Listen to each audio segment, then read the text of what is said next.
8वां अध्याय इस पर चर्चा कर रहे हैं। 8वां अध्याय जो है वो कौन सा अध्याय है? भगवत प्राप्ति योग। इसलिए बहुत महत्वपूर्ण है। भगवत प्राप्ति का रास्ता 8वें अध्याय से होके जाता है। तो सुनील जी आज नए हैं, के लिए तो थोड़ा सा चलिए हम पुनरावृत्ति कर देते हैं। कर दे पुनरावृत्ति। तो 7वें अध्याय के अंत में एक बार देखने चल रही है, मुझे लग रहा है शायद चल नहीं रहा है वीडियो। 7वें अध्याय के अंत में भगवान ने अर्जुन से कहा, जो अधिभूत को जान लेता है, अधियज्ञ को जान लेता है, वो जो अधिदेव को जान लेता है, वो मुझे समग्र रूप से पूरी तरह जान पाता है। तो भगवान ने 8 कंपोनेंट कहे थे 7वें अध्याय के लास्ट में, अध्यात्म। तो ऐसे 8 कंपोनेंट थे, उन्हीं को अर्जुन ने क्वेश्चन के रूप में ले आया 8वें अध्याय में। और अर्जुन ने प्रश्न पूछा, हे भगवान, हे पुरुषोत्तम, ब्रह्म क्या है, आत्मा क्या है, कर्म क्या है, भौतिक जगत क्या है, देवता क्या है, ये कृपा करके मुझे बताइए। और फिर अर्जुन के 5 प्रश्नों के बाद 3 प्रश्न और अर्जुन ने उसी में जोड़े कि यज्ञ का स्वामी कौन है और वह शरीर में कैसे रहता है, मृत्यु के समय भक्ति में रहने वाले आपको कैसे जान पाते हैं। तो ये जो प्रश्न पूछे उसमें शुरू के 7 प्रश्नों का उत्तर भगवान ने बिल्कुल एकदम छोटे से उसमें निपटा दिया। लेकिन जो 8वां प्रश्न रहा, भगवान ने उसको 5वें श्लोक से लेकर 28वें श्लोक और फिर उनकी व्याख्या करते हुए आगे के सारे अध्याय। तो इसलिए जब 8वां अध्याय हमने प्रारंभ किया था, 7वां और 8वां, तब इस बात की चर्चा की थी कि बहुत ही महत्वपूर्ण अध्याय है, कोई साधारण अध्याय नहीं है। और 7वां अध्याय श्राद्ध पक्ष में पढ़ने पर बड़ा सुंदर रहता है। 8वें अध्याय का जो श्रवण करते हैं, 7वें और 8वें अध्याय का, वो भगवत प्राप्ति के लिए उन्मुख हो जाते हैं। ये ऐसा पद्म पुराण और स्कंद पुराण का वचन। तो भगवान ने जो है ये समझाने के लिए कि मृत्यु के समय भगवान को कैसे जाने, इसलिए मृत्यु भी इम्पोर्टेंट है और उस समय क्या करते हैं ये बड़ी इम्पोर्टेंट बात है। तो भगवान ने इस पे अन्य जो बाकी आगे के श्लोक हैं उन पे चर्चा की और उसमें भगवान ने कहा कि जो व्यक्ति अंत के समय में मुझे जिस प्रकार से स्मरण करता है, मैं उसको उसी भाव में वो मुझे प्राप्त कर लेता है। तो भगवान ने कहा जो अन्य लोगों का स्मरण करते हैं उनका क्या होता है? तो बोले कि जो जिसका स्मरण करेगा वो उसको प्राप्त कर लेगा, नियम वही रहेगा, नियम नहीं बदलने वाला। इसका मतलब क्या हुआ? इसका मतलब ये हुआ कि अंत समय में यानी मृत्यु के समय में हमको बड़ा ही ध्यान पूर्वक स्मरण अपना रखना चाहिए। बोले अच्छा, तो कैसे कर सकेंगे? अगर कुछ वर्ष स्मरण में आ गया तो क्या होगा? तो बोले इसके लिए तो आपको प्रैक्टिस करनी पड़ेगी। बोले प्रैक्टिस? कैसी प्रैक्टिस करेंगे? बोले कि नाम लेते हुए अपना कार्य करना होगा। तो बोले नाम लेते हुए? बोले हाँ, हर समय, हर समय। तस्मात् सर्वेषु कालेषु मामनुस्मरयुध्य च मयि अर्पित मनो बुद्धिर्मामे वैश्य संशया। तो इसी तरह से सुनिश्चित कर सकते हैं कि भगवान का स्मरण रहे। क्यों? क्योंकि कौन सा समय अपने लिए मृत्यु का समय बनेगा कौन जानता है। तो इसलिए हर क्षण को अपने को मृत्यु का समय मानकर और इस प्रकार से भगवान का स्मरण करना चाहिए। तो बोले ये तो कैसे संभव है? मैं तो युद्ध में लगा हूँ और आप कह रहे हैं तस्मात् सर्वेषु कालेषु मामनुस्मरयुध्य च। बोले मन बुद्धि को अर्पित करके और फिर करो। तो बोले ऐसा क्यों कह रहे हैं आप? इसलिए क्योंकि अगर हम पहले चिंतन करके और कर्म करेंगे तो हम उस कर्म में भी भक्ति को जोड़ सकेंगे। तो हमारा वो कर्म भी एक तरह से आध्यात्मिक कर्म बन जाता है और वो भगवान की तरफ हमको उन्मुख कर देता है। तो अच्छा, इसका मतलब इस प्रकार से हमको करना पड़ेगा स्मरण। बोले ये तो बड़ा मुश्किल है। बोले नहीं, मुश्किल तो है, लेकिन यदि अभ्यास करो तो संभव है। अभ्यास योग युक्तेन चेतसा नान्यगामिना परमं पुरुषम दिव्यम याति पार्थानुचिन्तयन्। बोले अच्छा ये बात है, अभ्यास तो कैसा अभ्यास करें, क्या सोच के अभ्यास करें? उन्होंने कहा क्या सोच के अभ्यास करो, मुझे कैसा जानो, मुझे ऐसा जानो कि मैं सबसे छोटा और सबसे बड़ा, जो भौतिक बुद्धि से परे, जिसका चिंतन ना हो सके, नित्य जो हमेशा बना रहे, सूर्य के भांति तेजवान और भौतिक प्रकृति से परे, यानी दिव्य स्वरूप है, ऐसा समझ के तू मेरा स्मरण कर। कविम पुराणम अनुशासितारम अणोरणीयांसम मनुस्मरेद्या सर्वस्य धातारम अचिंत्य रूपम आदित्य वर्णम तम सा परस्तान। इस प्रकार का स्मरण जब करेंगे तो क्या होगा, जब समय आएगा आपके मृत्यु का समय, अंतिम समय, प्रयाण काले मनसा चले न, मन को अचल करके, भक्त या युक्तो योग बलेन चैवा, जो आपकी प्रैक्टिस से जो आपने योग बल अर्जित किया, उससे अपनी भक्ति को युक्त करके, स्थापित करके, घोर मध्य प्राणम आवेश्य सम्यक सातम परम पुरुषम उपयाति दिव्यम, अपने पांवों के बीच में स्थिर करके और अविचलित मन से पूर्ण भक्ति के साथ परमेश्वर के स्मरण में अपने आप को लगा सकते हैं। तो ये तो बड़ी कठिन विधि बताई भगवान आपने, इसमें तो बड़ा मुश्किल है, इसमें तो सारी कुंडली जागृत करनी पड़ेगी, मूलाधार से स्वादिष्ठान, मणिपुर, अनाहत, विशुद्ध, आज्ञा चक्र, और फिर समय आएगा तब ब्रह्मरंध्र से प्राण छोड़ेंगे।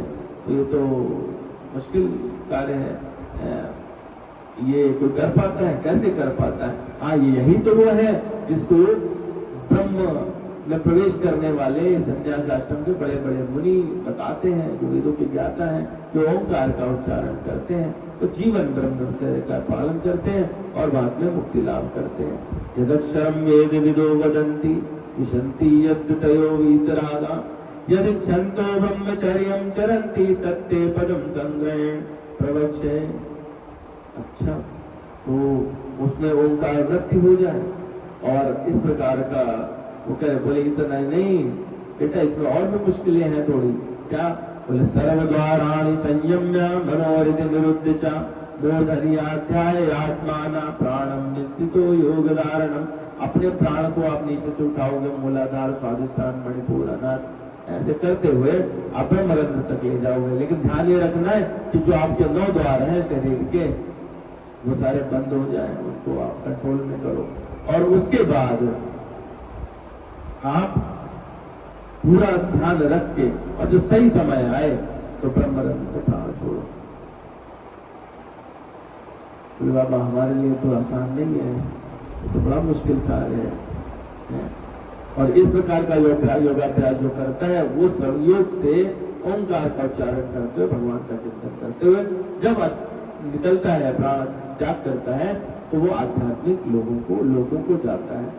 अर्जुन के तो कान खड़े हो गए, बोले साहब कुछ आसान सा बता दो, युद्ध करने वाले आदमी हैं, तो ये तो बड़ा मुश्किल बता रहे हो आप।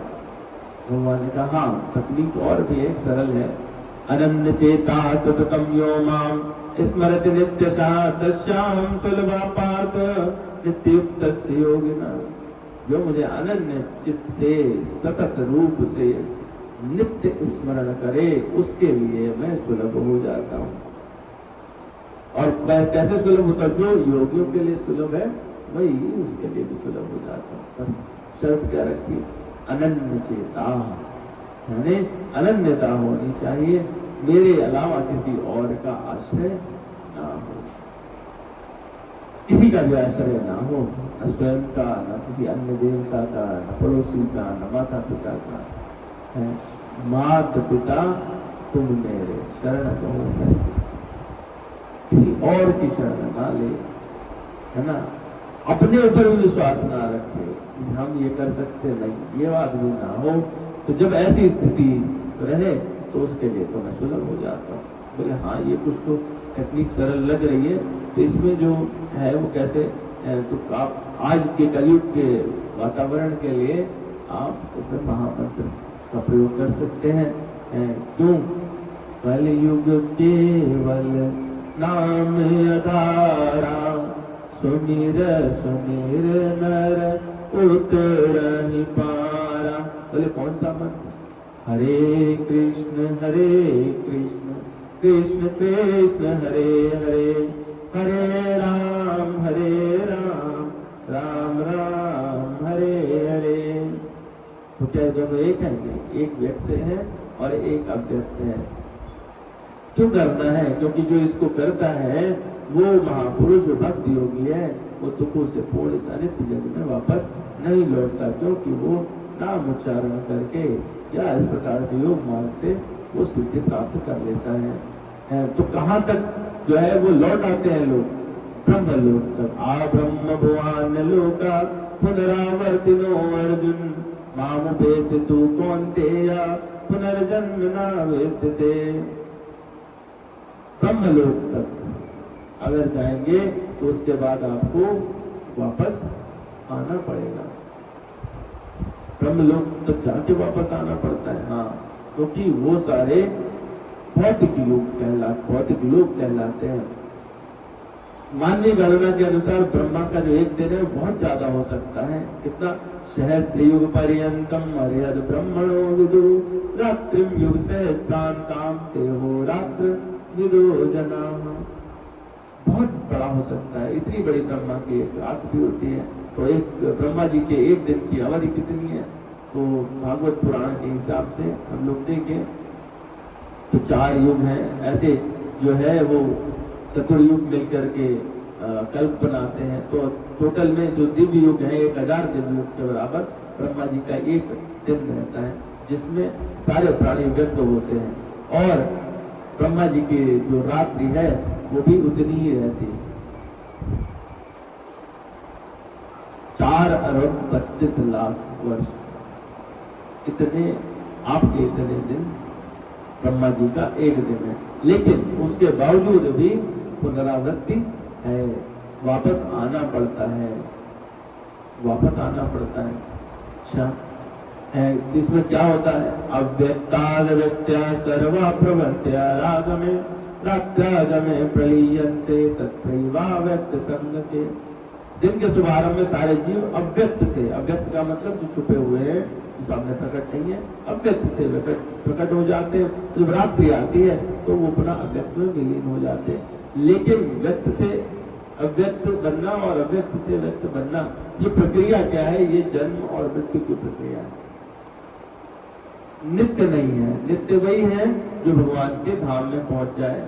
तो वो बताते हैं भगवान बोले अच्छा ये तो मुश्किल काम, इसलिए शंकराचार्य जी लिखते हैं पुनरपि जननम पुनरपि मरणम पुनरपि जननी जठरे शयनम, इह संसारे बहु दुस्तारे कृपया पारे पाहि मुरारे, भज गोविंदम भज गोविंदम भज गोविंदम भज गोविंदम भज मूढ़मते नाम स्मरणाधन्यम उपायम नहीं पश्यामो भवतरणे। मतलब अगर इसमें फंसे रहे तो बार बार मरण होगा, बार बार आपको जन्म लेना पड़ेगा। और ये संसार कैसा है? बहुत दुस्तर, ये संसारे बहुत दुस्तार है। इसलिए उसका उपाय क्या है? भज गोविंदम भज गोविंदम भज मूढ़मते। और फिर आगे कहते हैं नाम स्मरणाधन्यम उपायम। नाम स्मरण के अलावा दूसरा कोई अन्य उपाय नहीं है। तो कल युग केवल नाम आधारा, सुमिर सुमिर नर उतरहि पारा। कहते हैं अच्छा सुमिर सुमिर नर उतरहि पारा।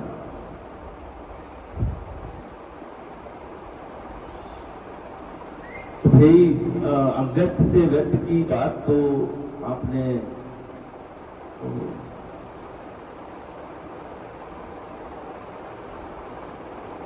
अव्यक्त से व्यक्त की जो बात है वो तो कह दी।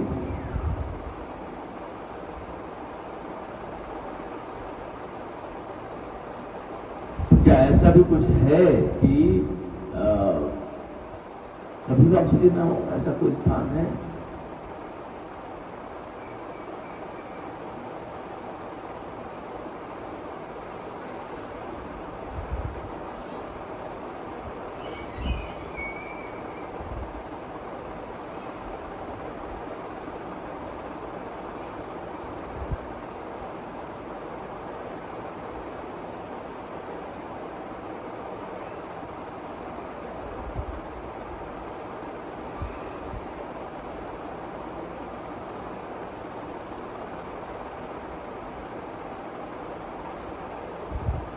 भगवान बताते हैं कि यहाँ है, जो अभी तो ऐसी स्थिति है कि बार बार आपको जाना और आना पड़ता है, लेकिन एक स्थान है जहाँ से कभी वापसी नहीं होती। तो बोले वो कौन सा स्थान है?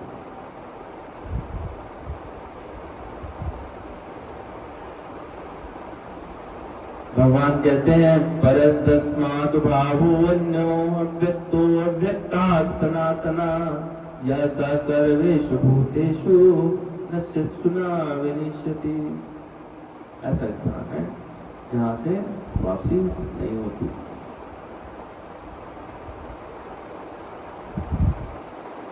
तो अव्यक्त प्रकृति है जो शाश्वत है और इस व्यक्त तथा अव्यक्त पदार्थ से परे है। ये बड़ा श्रेष्ठ और कभी न नाश होने वाली है। जब इस संसार का सब कुछ लय हो जाता है तब भी इसका नाश नहीं होता। तो हम लोग जो है पिछले उसमें यहाँ तक की चर्चा कर चुके थे। इनफैक्ट इसके बाद भी हम लोगों ने 2 श्लोक और ले लिए थे, 22 तक हम लोग पहुंच गए थे। तो भगवान कहते हैं कि वो जगह कैसी है? अव्यक्तो अक्षरी इत्युक्तस् कामाहु परमां गतिं यं प्राप्य न निवर्तन्ते तत्थां परमं मम।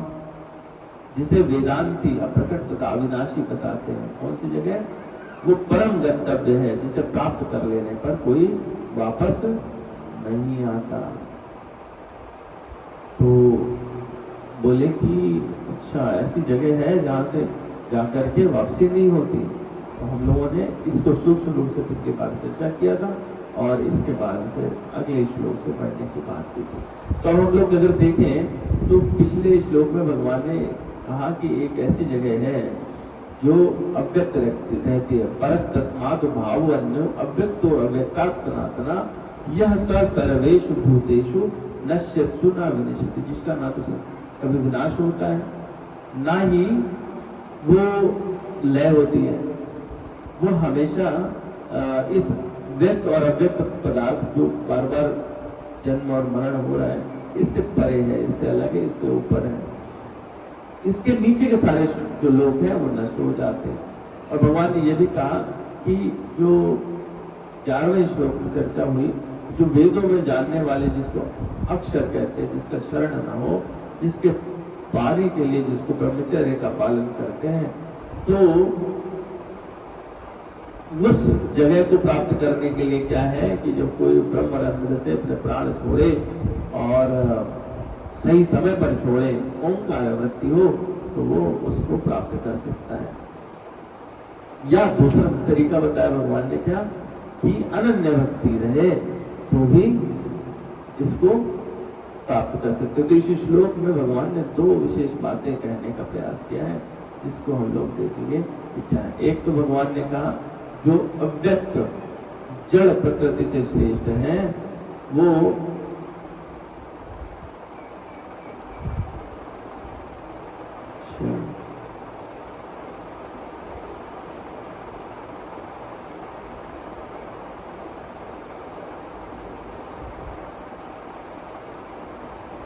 तो आनी चाहिए आई थी।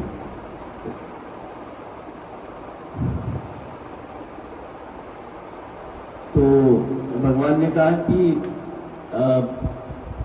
अव्यक्त जड़ प्रकृति श्रेष्ठ है। उसे भगवान ने कैसा बोला? उसे कहा कि जो न नश्यति, जिसका न विनश्यति, नश्यत्सु न विनश्यति, जिसका नाश नहीं होता न विनाश होता है। क्यों? क्योंकि भगवान ने इसी को 12वें अध्याय में भी कहा, ये तुम त्वक्षरम अनिर्देश्यम अव्यक्तम परुपासते सर्वत्रम अचिंतम च कूटस्थम अचलम ध्रुवम, भगवान उसी को अचल कहा, उसी को अक्षर कहा, उसी को कूटवत कहा। और बहुत सारे ऋषि जो थे उन्होंने भी इस चीज को कहा है। तो एक ऐसा, इसका मतलब है कि जिसको हम लोग कल्पना नहीं कर सकते, ऐसा भगवान का एक परम धाम है, ठीक है, जिसको हम लोग गोलोक वृंदावन के नाम से जानते हैं। उसमें बहुत सारी व्याख्या की गई। ब्रह्मलोक से ऊपर जो है, जिसमें कैलाश, साकेत और वैकुंठ, गोलोक नाम, इनका डिस्क्रिप्शन है पूरा भागवत पुराण में। ये ऐसे लोग हैं जहाँ से पुनरावृत्ति नहीं होती, लेकिन जो सर्वोच्च स्थिति पर है वो है गोलोक वृंदावन है। तो परम धाम का अर्थ यहाँ पे भगवान कहना चाहते हैं कि वो क्या है, वो है गोलोक वृंदावन। तो वहां पर जाकर के वापसी नहीं होती। भगवान के अगर देखा जाए तो 3 स्थानों पर भगवान मोटे तौर पर डिवाइड करें तो 3 स्थान में डिवाइड कर सकते हैं। भगवान तो कल में रहते हैं, है ना, तो ऐसे देखेंगे तो फिर तो हमारे लिए मुश्किल, लेकिन उसको हम मोटे तौर पर देखें तो 3 नियमन स्थान कहे गए। पहला है जल प्रकृति, कण जिसको कह रहे हैं, जल प्रकृति, पृथ्वी, जल। तो उसमें भगवान किसी विशेष रूप में उपलब्ध होते हैं। जैसे पृथ्वी में गंध है, जल में रस है, तो इसके स्वरूप लेकर के भगवान उसमें अपनी उपलब्धता जताते हैं। हमको भगवान के उस स्वरूप का जब हम जल लेते हैं तो उसके रस का जो आनंद आता है हमें, तो हमें समझना चाहिए वो भगवान का आनंद है। असल में आनंद किसी प्रकार का, चाहे वो लौकिक ही क्यों न हो, वो भगवान का ही स्वरूप है। इसी प्रकार से दूसरा जो स्थान है वो क्या है, वो चेतन प्राणी है। तो भगवान क्या है, प्रकृति के संबंधी रूप से भगवान सभी प्राणियों में अंतर्यामी रूप से रहते हैं, हृदय में। तो ये दूसरा स्थान है। तो जो संसार में ज्ञानी ब्राह्मण सन्यासी हैं वो सब इसी भगवान की उपासना करते हैं। और तीसरा स्थान क्या है, वह जहाँ पर मुक्त आत्मा जाकर पुनः संसार में नहीं लौटती। तो ये 2 स्थान जो पहले हैं वो क्या हुए, वो संसारिक हुए। और तीसरा स्थान यानी भगवान का परम धाम, जहाँ पर से वापसी नहीं होती। तो मोटे तौर पर ये 3 स्थान भगवान ने कहे गए। तो अगर हम लोग देखें तो इस श्लोक की पहली पंक्ति है, अव्यक्तो अक्षर इत्युक्तस्तमाहु परमां गतिं, यानी अव्यक्ता अक्षरा इति उक्ता तमाहु परमां गतिं, यानी जिसे अव्यक्त तथा अक्षर कहा गया है उसी को परम गति कहते हैं। वही परम गति वाला है जो व्यक्त नहीं होता। तो वेदांती लोग, जो ज्ञानी लोग जिसको समझते हैं कि वो कभी प्रकट नहीं होता, वो व्यक्त नहीं होता, उसी को परम गति कहा गया। तो अर्जुन से ये भी बताना चाहते हैं कि जो 3 अलग अलग शब्द हैं इनसे तो भ्रमित नहीं हो। अव्यक्त, अक्षर, इससे आपको, और परम, इससे आपको कंफ्यूज नहीं होता। तीनों एक ही है। इन तीनों का शब्दों का प्रयोग जो है वो किसी एक ही काम को बताने के लिए किया गया है। तो भगवान ने पहले जो है, इसके पहले वाला जो श्लोक था 20वां श्लोक, उसमें भी कहा था परस्तस्मात् भाव्य अन्यो अव्यक्तो अव्यक्तात् सनातना। उसमें भी 2 बार अव्यक्त शब्द का प्रयोग किया था भगवान ने। तो भगवान ने क्या कहा कि यद्यपि ब्रह्मा जी का लोक अव्यक्त है, वो भी नहीं दिखाई देता, कहाँ दिखाई देता है। और लेकिन सामान्य लोगों के लिए तो भले ही वो अज्ञात हो, पर वहां से पुनरावृत्ति है। तो अव्यक्त लोग अन्य लोग भी हो सकते हैं, हमारे लिए तो वो दृष्टिगोचर नहीं है। जो हमें दिख नहीं रहा है वो अव्यक्त हुआ। तो भगवान का भी अव्यक्त है और ब्रह्मलोक भी अव्यक्त है, यानी वहां तक कुछ लोग ऐसे हैं जो अव्यक्त हैं। लेकिन दोनों में अंतर क्या है, फिर आगे भगवान ने इसलिए 2 शब्द और प्रयोग किए। तो सामान्य लोगों के लिए तो भले ही अज्ञात है, लेकिन वो नष्ट होने वाला है। ब्रह्मा जी का लोक तक जितने लोग हैं उनकी एक आयु निश्चित है, और जब प्रलय आएगी, जब स्वर्ग आदि होंगे, तो उस समय वो नष्ट हो जाएंगे। लेकिन भगवान का लोक क्या होगा, नष्ट नहीं होगा। इसीलिए भगवान ने फिर क्या कहा, अक्षरा। वो वाले जो अव्यक्त है वो क्या है, शर होने वाले हैं, यानी उनका नाश हो जाएगा। लेकिन मेरा लोक कैसा है, भगवान बता रहे हैं कि उनका लोक कैसा है। कह रहे अव्यक्ता अव्यक्त अक्षरा, उसका क्षरण नहीं होता है। तो इसलिए भगवान ने अव्यक्त शब्द के बाद इसका प्रयोग किया, इसका अक्षर का प्रयोग किया। फिर आगे भगवान क्या कहते हैं, क्योंकि आप अगर देखो तो संसार में अव्यक्त तो बहुत सारी चीजें हैं, जैसे वायुमंडल की बहुत सारी लेयर्स हम लोग महसूस तो करते हैं, लेकिन वो हमें दृष्टिगोचर नहीं होती, दिखाई नहीं पड़ती। तो हम लोग क्या प्रयास करना चाहते हैं, परम धाम अव्यक्त रहेगा तो क्या हमें भी अव्यक्त हो जाना है, मतलब हम भी गायब हो जाएंगे? नहीं, ये बात समझने की। हम लोग जिस पद्धति को फॉलो कर रहे हैं उसमें हम गायब नहीं होना चाहते। भगवान एक व्यक्तित्व है, तो उनको व्यक्तित्व को व्यक्तित्व के रूप में ही हम सेवा करना चाहते हैं, उनसे हम उसी रूप में जुड़ना चाहते हैं। तो हम जैसे व्यक्तित्व हैं, जैसा हमारा शरीर है, इसी प्रकार से, लेकिन बस अंतर क्या है कि हमारा वो जड़ चेतन से बना हुआ शरीर है, भगवान का क्या है, वो दिव्य है, जिसका कभी नाश नहीं होता। इसीलिए तो कहते हैं ईश्वर अंश जीव अविनाशी। ईश्वर का अंश होने के कारण जीव कैसा है, अविनाशी। इसी को भगवद गीता में क्या कहा, 15वें अध्याय में भगवान कहते हैं ममैवांशो जीवलोके जीवभूता सनातना। तो मेरा ही अंश है जीव जो यहाँ बन के आया। तो हम क्या है कि हम अव्यक्त नहीं होना चाहते, हम उसी भाव में। तो हमारी जो विधि है, पूजा अर्चना की विधि, भगवान की पूजा करना, भगवान को विग्रह के स्वरूप में समझ के कि ये हमारे ठाकुर जी हैं, इनके हमें सेवा करेंगे, इनका स्वरूप ऐसा है, यहाँ पे धनुष लिए रहते हैं, भगवान कृष्ण बांसुरी बजाते हैं, गाय चराते हैं। तो जो इस प्रकार की लीलाओं का स्मरण करके हम करते हैं, तो हम क्या चाहते हैं, हम ये चाहते हैं कि हमें भगवान का सानिध्य प्राप्त हो, भगवान की कृपा मिलेगी तो हमें उनकी सेवा करने का अवसर प्राप्त होगा। तो जो हमारी प्रक्रिया है वो बेसिकली अगर देखा जाए तो अव्यक्त को व्यक्त बनाने के लिए, दिव्य दृष्टि पाने के लिए है, ताकि हम वो जो नहीं दिख रहा है वो देख सके, हम उसमें प्रवेश पा सके। इसी को पद्म पुराण में कहा गया, अतः कृष्ण नामादि न भवेद ग्राह्यम इंद्रिय।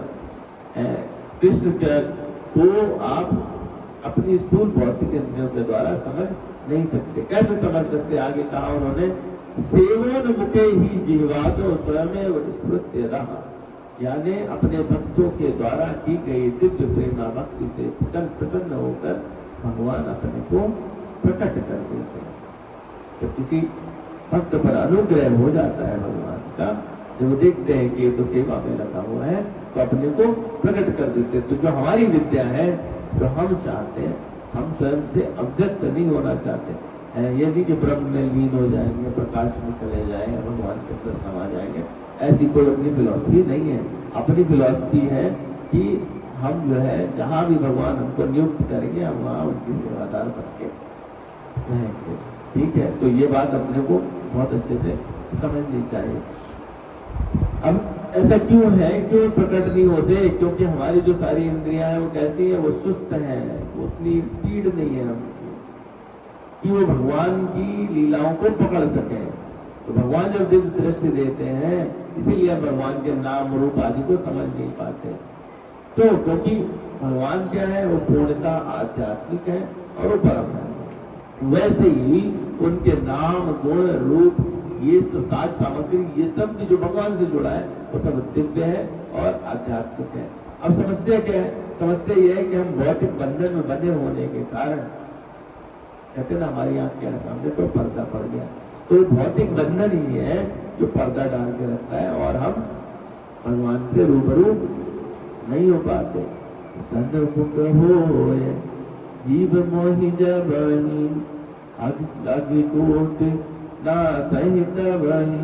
तो क्या हुआ कि सन्मुखता क्यों नहीं हो रही है? सन्मुखता उस पर्दे के कारण नहीं होती, क्योंकि हमारा भौतिक बंधन लगा हुआ है। जैसे वो बंधन हट जाए तो बंधन कैसे हटेगा? बंधन हटेगा।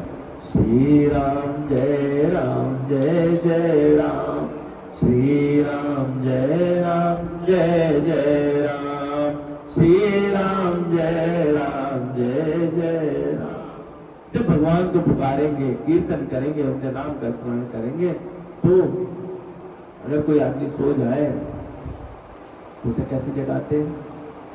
किसी सुनो भैया उठो, ठीक है, तो आप पुकारें और अंदर से स्वयं के लिए आवाज आए कि जागने का समय है, चाहे वो मनुष्य अचेत ही क्यों ना हो, लेकिन जब सुनेगा, अच्छा बड़ी सुंदर बात है।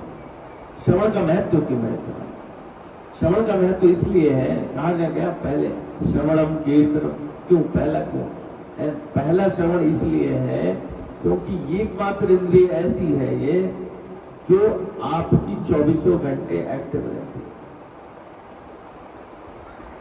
ठीक है। इसके अलावा दूसरी कोई इंद्रिय नहीं जो 24 घंटे एक्टिव है। 5 इंद्रियां हैं, कौन कौन सी 5 है?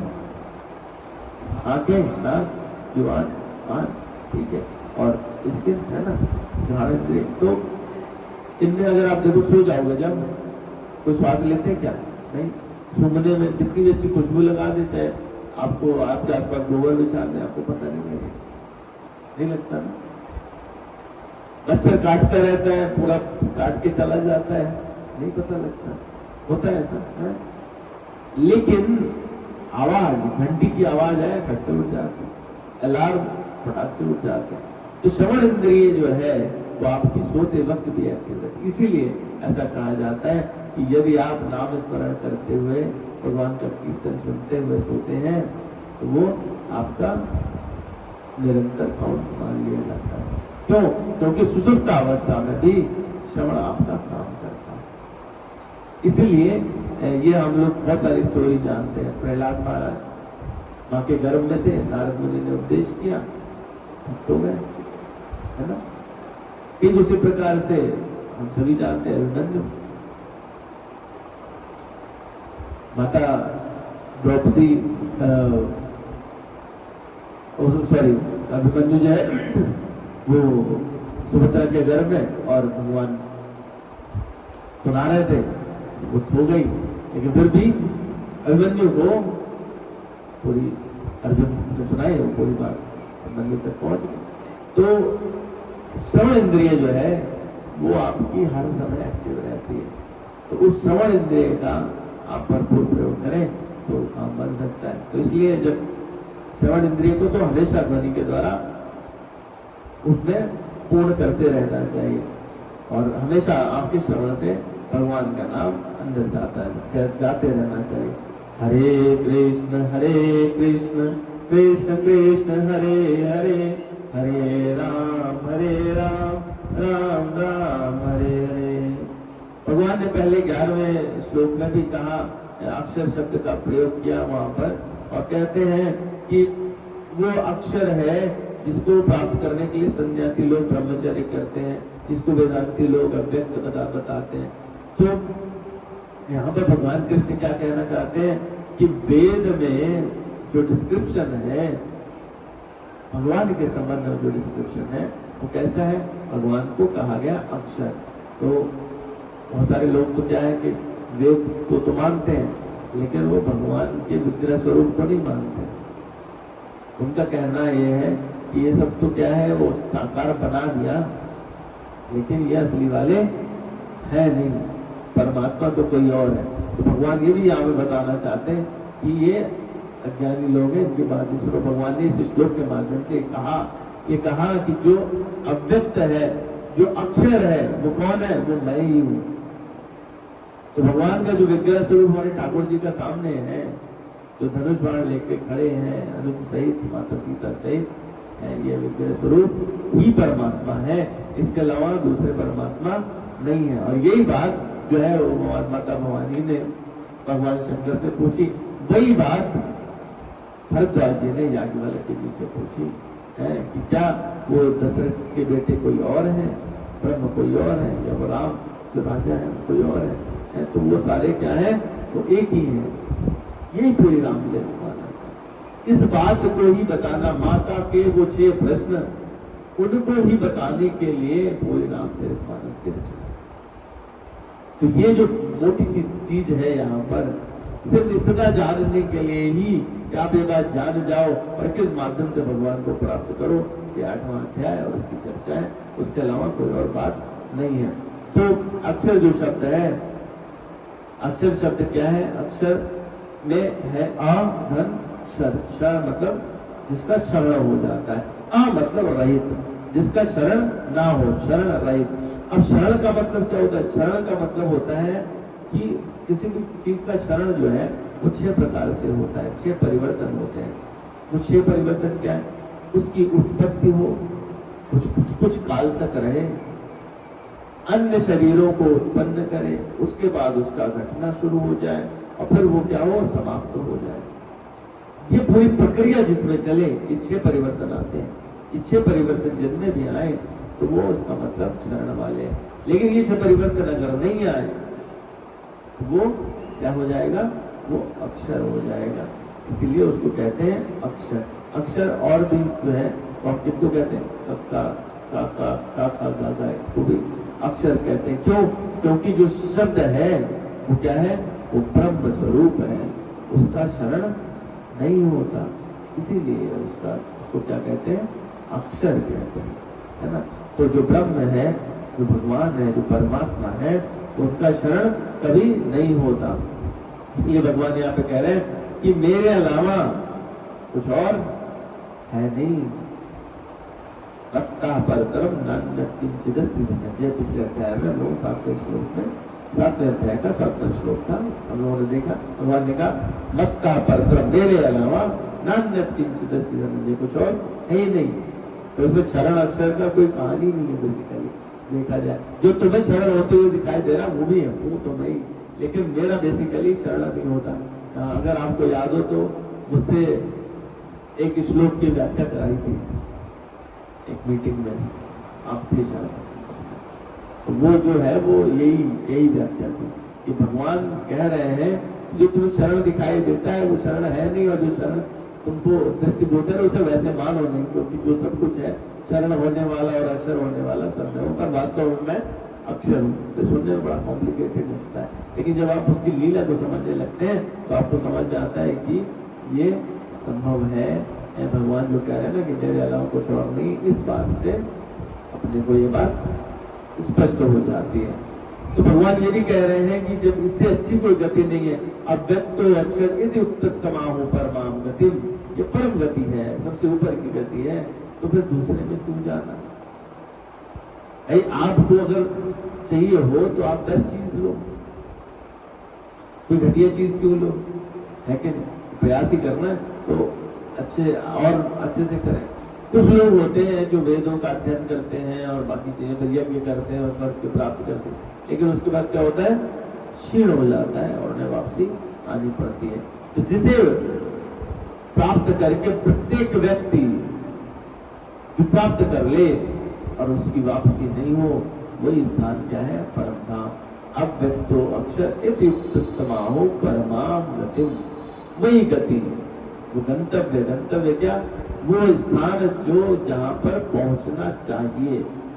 गंतव्य किसको कहते हैं? गंतव्य कहते हैं वो स्थान जहां पर पहुंचना चाहिए, परिणति जहां आपके पहुंचने की होनी चाहिए, उसको कहते हैं गंतव्य। तो भगवान जो है वो कह रहे हैं कि पहली चीज तो इसका विश्वास करना चाहिए, क्योंकि उसे भगवान की क्या कहते हैं? वेदांती अप्रकट और अविनाशी बताते हैं वो परम गंतव्य है, वही जानना चाहिए सबको, जिसे प्राप्त कर लेने के बाद किसी की वापसी नहीं होती। तो अच्छा, तो उस आध्यात्मिक जगत में तो जाए कैसे? आपने तो इतनी सारी कहानी बता दी, पर जाए कैसे? कहते पुरुषा सा परापार्थ भक्त्या लब्धस्तन्यन्या यशांता स्थानि भूतानि येन सर्वं इदं ततं। भगवान ने 21वें श्लोक तक भक्ति की पूरी भूमिका बनाई है। पहले जैसे मान लीजिए किसी को आपको किनारे लगाना हो तो क्या करते हैं? उसे बताते हैं अरे वो रास्ता तो बहुत मुश्किल है, वहां जाओगे 25 किलोमीटर आगे जाओगे, फिर ऐसे मोड़ोगे, रास्ते में लुटेरे बैठते हैं, लूट लेंगे। उसको सब समझा दिया पहले, फिर भैया दूसरा रास्ता, तो ये वाला सीधा है,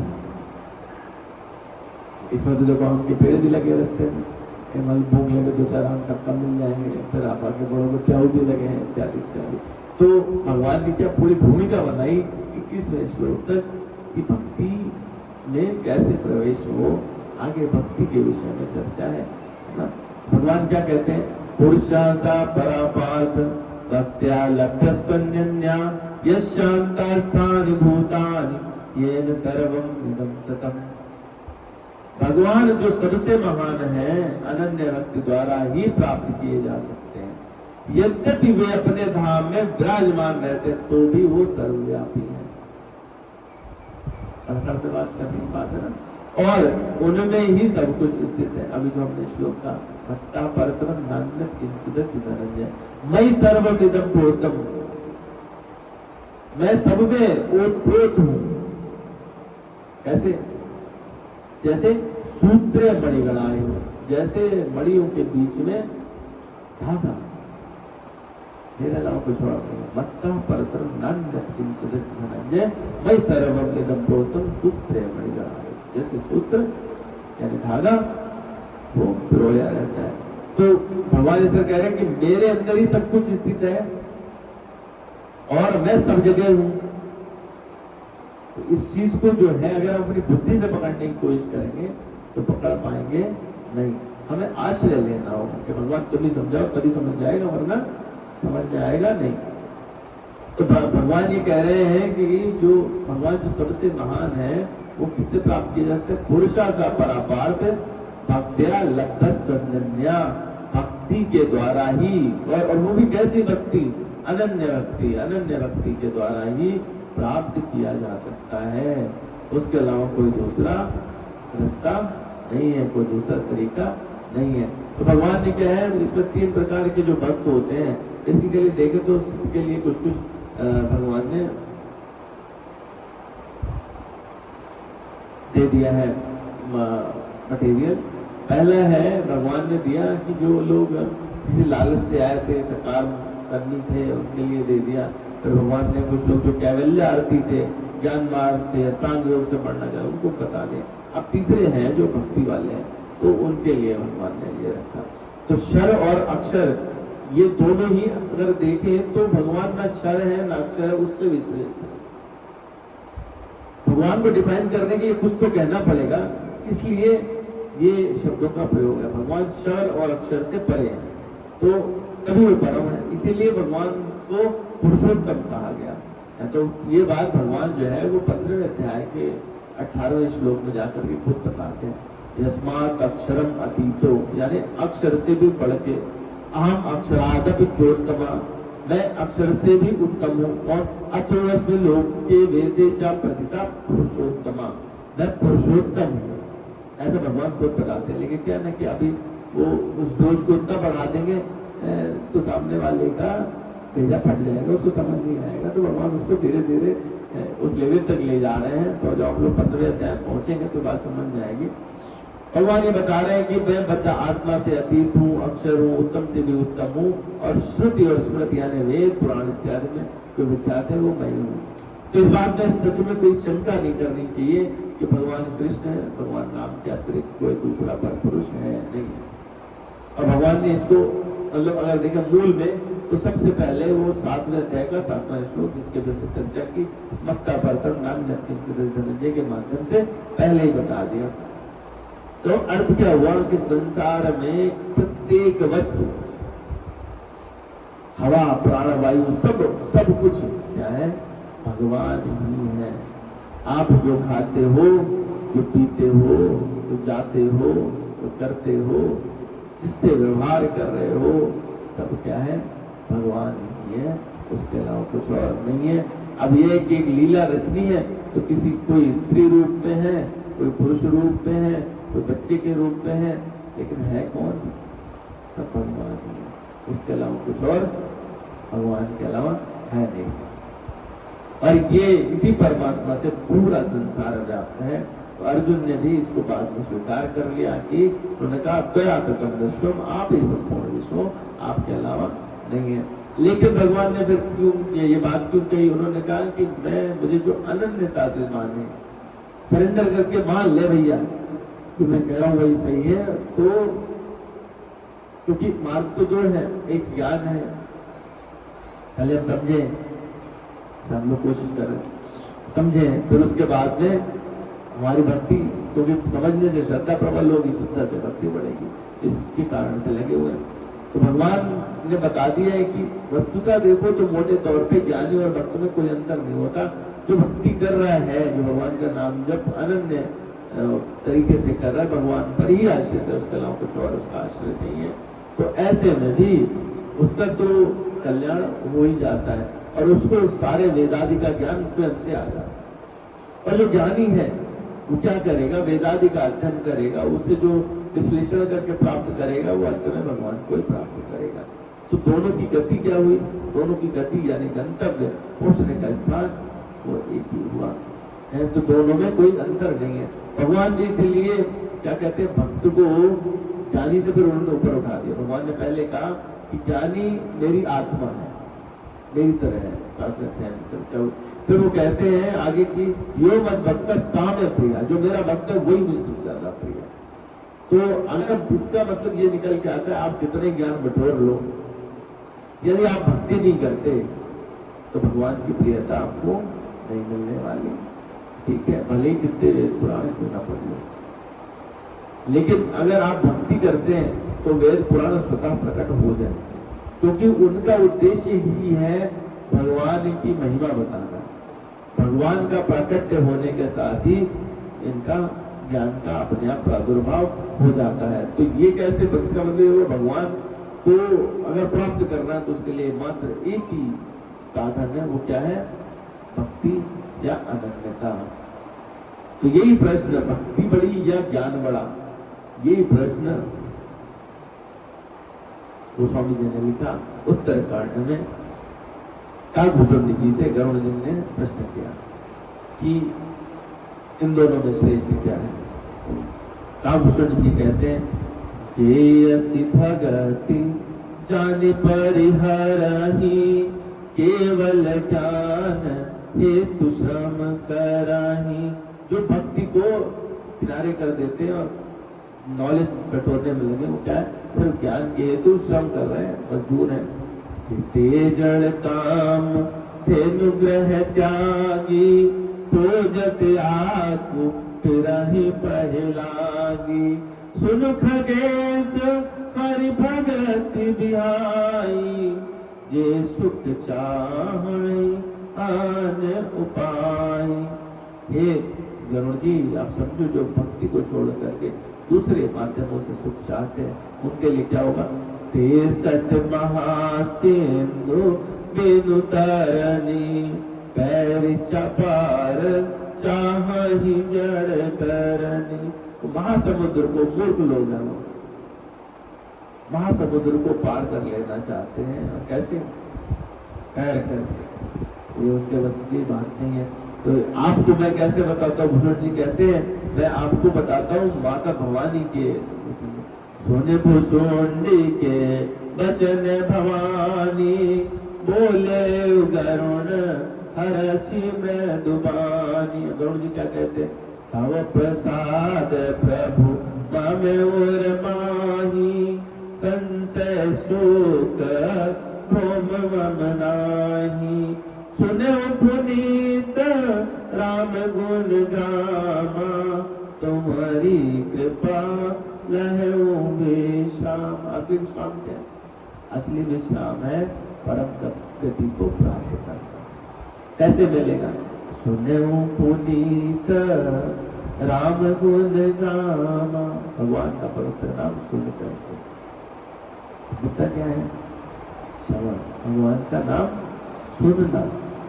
सुनो पुनीत राम गुण गामा, तुम्हारी कृपा लहो विश्राम। तुम्हारी, तुम कौन है, तुम है कोई भगवान का भक्त नहीं जाए जो अपने को उनके नाम के विषय में उनका गुणानुवाद करने वाला हो, उनके विषय में अपने को सुनाने वाला हो, तो अपना काम बन जाए। सुनो पुनीत राम गुण गामा, तुम्हारी कृपा लहौ वे श्यामा, एक बात प्रभु पूछो तो ही, कहाँ बुझाया कृपा निधि मोहि। करुण जी ने प्रश्न किया आभूषण जी से, क्या कहते हैं? कहाँ संत मुनि वेद पुराना, नहीं कछु दुर्लभ ज्ञान समान। दुर्लभ क्या है? ज्ञान है। वेद पुराण ये कहते थे, स्वयं मुनि तुम सन कहो गोसाई, नहीं आदर हो भगत की नाई। अब कह रहे हैं कि फिर इन दोनों में अंतर क्या है? ध्यान नहीं भगत ही अंतर के ता, सकल कहो प्रभु कृपा निकेता। अब यहाँ पर भूषण जी बताते हैं बड़े सुंदर तरीके से, कहते हैं सुन और गारी, आप बोल के सुनो, हृदय से सुनो। सुन और गारी बचन सुख माना, सादर बोलो काग सुजाना, भगत ही ज्ञान नहीं कछु बेदा, उभय हरहि भव संभव खेदा। दोनों ही जितने दुख है उन सबको, इस संसार के जो भव सागर के दुख है उनको मिटा देने वाले। नाथ मुनीश कहीं कछु अंतर, मैं नहीं कह रहा हूँ, मुनियों ने ऐसा कहा, कुछ अंतर है। सावधान सो सुन विहंग बर, एक गरुड़ जी सावधान होकर सुनिए। क्या सुने? ज्ञान विराग जोग विज्ञाना, ये सब पुरुष सुनहु हरि जाना। पुरुष प्रताप प्रबल सब भांति, अबलाय अबल सहज जड़ जाति। ज्ञान विराग, ज्ञान वैराग्य, योग और विज्ञान, ये सब कैसे हैं? ये सब पुरुष हैं। तो उनको कैसे पुरुष हैं? जो भगवान की भक्ति तक पहुंचाने वाले हैं। और जैसे पुरुष व्यक्ति जो है उसका बल प्रताप होता है हर तरह से, तो ये सहज ही जब ज्ञान प्रकाशित होता है, विज्ञान होता है, वैराग्य होगा, योग होगा, तो जो आपकी माया बुद्धि है उसका नाश करने वाले हैं। तो पुरुष त्याग सक ना रही जो विरक्त मति धीर, न तो कामी विषयावस विमुख जो पद रघुबीर। सो मुनि ज्ञान निधान मृग नैनी, विभु मुक्त निर्ग विवश होई हर जान, नारी विष्णु माया प्रकट। जो माया रूपी नारी को त्याग सके, विरक्त हो सके, जो बुद्धि से धैर्यशाली हो, और जो भगवान के पद की तरफ जिसका आकर्षण और विषय से विमुख हो जाए, वही समझो उसी का कल्याण है, बाकी का कल्याण संभव नहीं है। तो ये जो कल्याण की बात कही गई और भगवान से अनन्यता की बात कही गई, भगवान को प्राप्त करने की बात कही गई, पुरुषा सा परापार्थ भक्त्या लभ्यस्तन्यन्या यस्यान्तः स्थाने भूतानि येन सर्वम् इदं ततम् है। तो वो कैसे अन्य भक्ति पाए, कैसे? उसके लिए जो नवधा भक्ति सबरी माता को भगवान राम ने बताई, तो प्रहलाद महाराज ने अपने साथियों को नौ भक्तियों के रूप में कहा, या फिर पद्म पुराण में वर्णन है 16 प्रकार की भक्ति, अलग अलग जगहों पे। श्री रूप गोस्वामी भक्ति रसामृत सिंधु में 64 प्रकार की भक्ति कहते हैं, लेकिन मूल रूप से वो सब एक ही रहते हैं। पद्म पुराण में थोड़ा जो हमारे लिए प्रैक्टिकल है, एक तो वो है कि श्रवण कीर्तन, पाद सेवन, विग्रह का अर्चन, ये सब हम करें, वो 9 प्रकार की चीजें। उसी को थोड़ा विस्तृत रूप में पद्म पुराण में कहा गया क्या कि 16 चीजें जो व्यक्ति करे उसको समझ लीजिए तो वो भक्ति में आगे बढ़ सकता है। वो क्या है? धारणम चोर्ध्वपुंड्राणाम तन्मात्राणाम परिग्रह, कीर्तनम श्रवणम चैव वंदनम पाद सेवनम। ये चारों जो है, जो वहां पर है वो यहाँ पर भी उन्होंने कहा, लेकिन साथ में क्या कहा? पहला धारणम च ऊर्ध्वपुंड्राणाम, वैष्णव हो, भगवान विष्णु को धारण करे, शंख चक्र धारण करे और इन ऊर्ध्वपुंड तिलक को धारण करे। तन्मत मंत्राणाम परिग्रह, और भगवान से संबंधित नाम रखे, मूल मंत्र को ग्रहण करे, किसी गुरु दीक्षा ले ले, कीर्तन करे, श्रवण करे, वंदन करे, भगवान के चरणों की सेवा करे। आद्यम तु वैष्णव भोक्तम शंख चक्रांकन हरे तत्पादोक सेवा च तन्निवेदित भोजनम। जो भगवान को निवेदित करके उनका चरण अमृत ले, उनके नाम की स्तुति करे, उनका संकीर्तन करे और भगवान को लगाया हुआ भोग वो पाए। तदीया नाम च सेवा च द्वादशी व्रत निष्ठितम, और भगवान के लिए व्रत करे। तुलसी रोपणम विष्णुर देव देवस्य शाणी, और व्रत में तो निष्ठा रखे ही तुलसी के वृक्ष अपने घर पे लगाए। भक्ति षोडशधा भोक्ता भव बंधन विमुक्त, ये 16 प्रकार की चीजें भव बंधन से मुक्त करने वाली है। तो क्या क्या? पहला हुआ वैष्णव, वो घर में शंख चक्र आदि भगवान के जो रहते हैं उनको घर में रखे, अपने ऊर्ध्वपुंड तिलक धारण करें। तीसरी चीज हो गई तिलक धारण करें। चौथी है भगवत संबंधी नाम रखे, चिट्टू पिट्टू नहीं, राम श्याम। पांचवी चीज है मूल मंत्र, गुरु से भगवान के नाम की दीक्षा ले ले।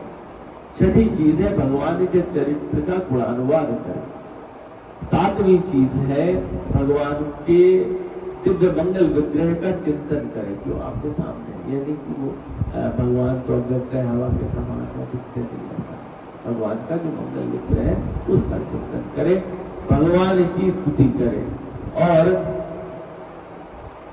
नवीं चीज है भगवान का संकीर्तन, भगवान के नाम का कीर्तन। 10वीं चीज है भगवान के चरणामृत को ग्रहण करें। 11वीं चीज है भगवान के चरणों की सेवा करें। 12वीं चीज है भगवान के लगाए हुए भोग को ही ग्रहण करें, उसके अलावा कुछ और ग्रहण ना करें।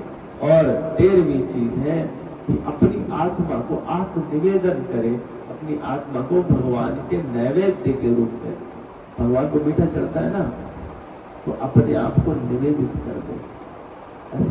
और 14वीं चीज है भागवतों की सेवा करें। 15वीं चीज है एकादशी द्वादशी व्रत में निष्ठा रखें। और 16वीं चीज है तुलसी का रोपण करें। ये 16 चीजें जो करेगा वो भगवान की भक्ति, उसकी उपयुक्त 16 प्रकार की भक्ति से एकमात्र भगवान की भक्ति प्रत्येक समय ही करनी चाहिए। तो इनको सोते बैठते चलते प्रत्येक समय अनन्य भक्ति के द्वारा जो भगवान की उपासना करते हैं वो परम पुरुष परमात्मा को प्राप्त करते हैं। यही विधि जो है भगवान के उनको प्राप्त करने की है। तो अर्जुन कहते हैं कि आध्यात्मिक जगत में तो कैसे जाए? भगवान ने कहा केवल अनन्य और अविचल भक्ति के द्वारा। तो योग का मार्ग और भक्ति दोनों ही आध्यात्मिक जगत में ले जा सकते हैं। तो क्या इनमें कोई अंतर नहीं है? अर्जुन का सवाल। तो भगवान ने कहा अंतर तो है बेटा। योगी के लिए जिस समय वो शरीर छोड़े वो समय बहुत महत्वपूर्ण भूमिका निभाता है, परंतु भक्त के लिए ऐसा नहीं। वो जिस समय भी शरीर छोड़े मेरा स्मरण निरंतर करते रहेगा, मेरी भक्ति में रहेगा, तो उसको मेरे धाम ले जाना ही मेरी जिम्मेदारी है। लेकिन अगर कोई योग मार्ग दूसरा योग मार्ग यूज करता है तो अपनी जिम्मेदारी पे वो आगे बढ़ेगा, जितनी सीढ़ी चढ़ेगा वहां तक जाएगा। दोनों में ये अंतर है। तो भगवान ने कहा कि चलो मैं तुम जब ये बात तुमने पूछी है कि दोनों में क्या अंतर है, तो जो लोग योग मार्ग से जाते हैं उनके विषय में मैं तुम्हें बताऊंगा। और तो भगवान कहते हैं यत्र काले तो नावृत्तिम आवृत्तिम चैव योगिना प्रयातायाति तम कालम वक्ष्यामि भरतर्षभा। ये भरत श्रेष्ठ मैं तुम्हें उन विभिन्न कालों के तो बताऊंगा जिनमें इस संसार से प्रयाण करने के बाद योगी पुनः आता है अथवा नहीं आता। तो जो अलग अलग समय है, किस समय में आएगा और किस समय में नहीं आएगा, मैं आपको दोनों प्रकार से इस चीज को बताऊंगा। तो ये दोनों प्रकार के जो मार्ग हैं वो उसको हम भगवान के हमारे माध्यम से उसको अगले हफ्ते में बताएंगे। अगले हफ्ते उसको सुने। आज के लिए इतना ही, और हम लोग जो है वो आ रही है जी जी। जय जय श्री सीताराम, सादर प्रणाम। प्रणाम समय बहुत हो गया, बस मैं 2 निवेदन करना चाहूंगा जी। एक निवेदन तो यह है कि उद्देश्य की दृढ़ता रखें। जी उद्देश्य की दृढ़ता न होने से बहुत सारी चीजें होती हैं। संसार की वस्तुएं पुरुषार्थ और प्रारब्ध से मिलती हैं और भगवान केवल इच्छा और कामना से मिलते। तो हमारी इच्छा और कामना कैसे बलवती हो, तो ये बात मान ले कि हमारे में पात्रता का विचार ना करें, बाकी कोई विचार ना करें, जैसे भी हैं, ये मान ले कि हमारा उद्देश्य भगवत प्रेम होना चाहिए। भगवत प्राप्ति भी भगवत प्रेम के सामने छोटी चीज है। भगवत प्रेम हमारे अंदर हो जाए, ये हम समझ ले कि हमारे जीवन का एकमात्र उद्देश्य भगवत प्रेम को प्राप्त कर लेना, कि हमें भगवत प्रेम हो जाए। अगर ये उद्देश्य हर समय जागृत रखेंगे तो साधन अपने आप बनेगा, करना नहीं पड़ेगा। और भगवान से ये मांगे कि हे नाथ, मैं आपको भूलूं नहीं, आप मुझे प्यारे लगो। क्योंकि जिसमें प्रियता होती है वहां स्वयं खिंचाव होता है। जी प्राय सबका जब अनुभव होता है कि किसी से प्रेम हो जाता है जी तो उसकी याद करनी नहीं पड़ती। और जो लोभी होता है वो जहां धन का मतलब देखता है, अपना लोभ देखता है, उसका व्यवहार ही बदल जाता है। जी तो उद्देश्य की दृढ़ता एक ऐसी चीज है जिसपे प्राय हमको ध्यान नहीं जाता है ना। लेकिन जो भगवान ने कहा भी है कि व्यवसायत्मिका बुद्धि रे के ही कुरुनंदन। तो एक बात तो ये चीज है, और दूसरी बात ये है कि कुछ भी समझ में ना आए, कुछ भी समझ में ना आए तो भगवान का नाम जप वो ऐसी चीज है कि वो प्रारंभिक साधन भी है और अंतिम साधन भी है। पुन पुनि राम राम दिन राती, सादर जपहु अनंग आराती। भगवान के नाम में जितनी शक्ति है, गोस्वामी जी कहते हैं कि भगवान ने जितने उतारे उससे ज्यादा तो भगवान के नाम ने तार दिए। तो ये 2 चीजें हैं, एक तो उद्देश्य की दृढ़ता रखें और दूसरा नाम में प्रियता हो जाएगी तो नामी में अपने आप प्रियता हो जाएगी। अभी आप कहते बंदौ नाम राम रघुबर को, एक तो प्रसन्न भानु हिमकर, विधि हरिहर में वेद प्राणसु, महामंत्र जय जपई महेशु, काशी मुकुट हेतु उपदेशु। तो यहां तक आता है कि सुमिरि पवन सुत पावन नामू, अपने बस कर राम। वो सगलानी जपाऊं हरि नाऊ, पायऊ अनुपम ठाऊं। बस इसमें तो एक ही बात है, कहां कहूं लगी नाम बड़ाई, राम न सकही नाम गुण गाई। भगवान से जो है 3 कुछ चीजों में भगवान की असमर्थता है। भगवान अपने नाम का गुणानुवाद नहीं कर सकते, भगवान भरत जी का चरित्र नहीं कह सकते, और भगवान अपने शरणागत को त्याग नहीं सकते। तो 2 चीजों पर विशेष ध्यान है कि उद्देश्य की दृढ़ता कर ले, छाती कड़ी करके ये मान ले कि ठीक है, रुपया है, पैसा है, पद है, धन है, पत्नी है, बच्चे है, माता है, पिता है, परिवार, सब कुछ है, लेकिन 1 नंबर का उद्देश्य भगवत प्रेम हमारे में हो जाए। ये नहीं भी है तो कम से कम ऐसी अभिलाषा करने में तो अच्छा कोई पैसा नहीं लगता, कोई यत्न नहीं लगता। अगर कोई हमसे कहे कि दुनिया के सबसे अमीर आदमी आ जाओ, तो सोचने में तो अमीर हो नहीं जाएंगे। लेकिन ये बात समझें कि अगर हम दृढ़ता से विचार करेंगे, सोचेंगे, चाह करेंगे, तो भगवान केवल चाहना से मिलते हैं, क्योंकि मिले हुए तो है ही है। जितनी चाहना होगी जो है वो प्रकट हो जाएगी हृदय। और दूसरा ये कि भगवान का नाम कुछ भी समझ में ना आए, कुछ भी समझ में ना आए, तो भगवान का नाम जपें। नाम महाराज अपने आप सब चीज साधन कर देंगे। जैसे क्या है कि हम बीमार होते हैं तो अस्पताल जाते हैं, डॉक्टर से कहते हैं आपको जो करना है करें, तो नाम महाराज जो है, चोर आ गए, काम क्रोध मोह लोभ हमसे छूटते नहीं, नाम महाराज को ले ले, महाराज आप पकड़ो, हमसे नहीं पकड़े जाते जो है। तो ये दो चीजें ऐसी हैं। मैंने आपको बताया था भक्तमाल का आजकल जो है दोबारा से जी मुझे एक पुस्तक भेंट की राजेंद्र दास जी महाराज ने। जी। बड़ी पुरानी पुस्तक है, भक्त वल्लभा टीका। अच्छा। ये वैसे तो सुदामा कुटी की ओर है, बट ये भक्त वल्लभा टीका है। इसमें केवल सूत्र रूप से दिया हुआ है, व्याख्या नहीं है इसमें, जो है टिप्पणी है, इसका टीका भी नहीं, इसका नाम है भक्त वल्लभा टिप्पणी। जी। और ये परम पूजनीय गणेश दास जी महाराज, जो पूज्य राजेंद्र दास जी महाराज के गुरु थे, जी। उनको है ये जो है, बड़ी सरस वाणी है। और उसमें यत तत्व सर्वत्र, किसी पर भी जो है, जो भी हुए हैं उन पर सब पर जो दृष्टांत और बहुत सारे दोहे चौपाई जहां से श्लोक मिलते हैं, तो ये ऐसा है, रास्ता खजाना है कि मैंने मतलब भक्तमाल बहुत बार पढ़ी है प्रभु कृपा से, संत कृपा से, लेकिन इसको पढ़ने का रस अद्भुत है, जो गुण में गुण है, अनिर्वचनीय है, किस तरह से कहा जाए।